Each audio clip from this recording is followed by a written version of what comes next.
Friends, దోసకాయ వంకాయ కూర చేస్తున్నాను నా స్టైల్లో.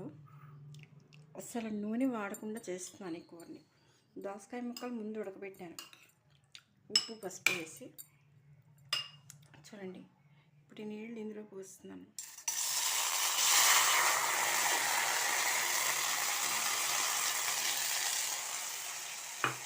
నూనె వేసి వంకాయ ముక్కలు వేస్తున్నాను నేను. ఇది మెంతి కూర, అడుగున మెంతి కూర ఉంది. ఇదిగో మెంతి కూర, డ్రైడ్ మెంతి, పైన ఆమ్చూరు వేసాను. తర్వాత పచ్చిమిర్చి, ఇవి కారం లేని పచ్చిమిర్చి, అందుకని నేను వేస్తున్నాను. అలా వేస్తున్నాను. వేసి వంకాయ వేసాను కదా. దోసకాయ కుక్కర్లో ఉడకబెడితే అందులో నీళ్ళు వస్తాయి కదా, ఆ నీళ్ళే సరిపోతాయి. ఒక్క చుక్క నూనె వేయక్కర్లేకుండా చేయొచ్చు మాట ఈ కూర.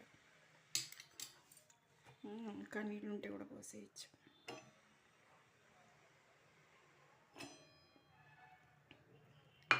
ఇలా ఉప్పు పసుపు దానికి అంటుకుంటుంది, దీనికి అంటుకుంటుంది. చూసారా? ఇప్పుడు టమాటో మీ ఇష్టం. మీరు ఇంకా కావాలంటే ఇందులో కాలీఫ్లవర్, ఆలు ఏవైనా ఉడికించి కలుపుకోవచ్చు. నేను ఇవే వేస్తున్నాను.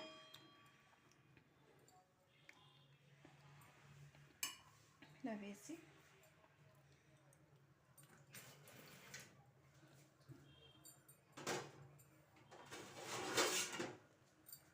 మొదలుపెట్టేస్తున్నాను. కొంచెం కూర పొడి, నేను ఇంట్లో చేసిన కూర పొడి, మసాలా పొడి, కొంచెం ఎర్రకారం సరిపోదేమో అని ఎర్రకారం వేసాను. ఇప్పుడు మూత పెట్టాను కదా, ఇది ఉడికాక చూద్దాం. ఫ్రెండ్స్, ఇప్పుడు చూద్దాం ఇది వంకాయ ఏమైందో.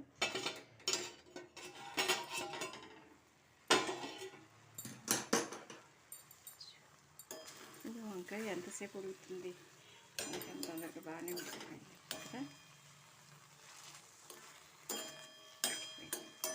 తర్వాత ఇందులో ఈ దోసకాయ ముక్కలు వేసేద్దాం.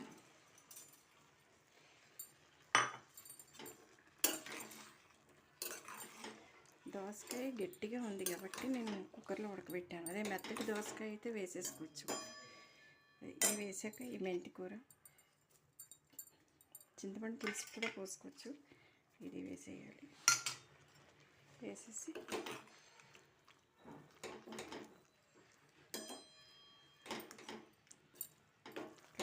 చూడండి, ఒక్క చుక్క నూనె వాడలేదు. చూసారా? ఇలాగ ఈ ఆనపకాయ, దోసకాయ ఇలాంటి వాటికి నూనె వాడకూడదండి. ఇది వాడకపోతే పొట్లకాయకి వాటికి వేసుకున్నా అప్పుడు దానికి దీనికి సమానం అయిపోతుంది. అంచేత తినే వాటికి నూనె అక్కర్లేకుండా చేసుకునే వాటికి చేసుకోవచ్చు. చూసారా? ఒక్క నిమిషం కావాలంటే కొంచెం మంట పెడితే టప్ టప్ అని ఉడుకుతుంది. మనకు అలా ఉడకాలి కదా, అదో ఆనందం మనకి రోజు స్టవ్ దగ్గరే దీపావళి. టప్ టప్ ఉంటుంది కదా. అయిపోయింది. చూడండి, అయిపోయింది. ఓకే, ఇది కూర. Thank you.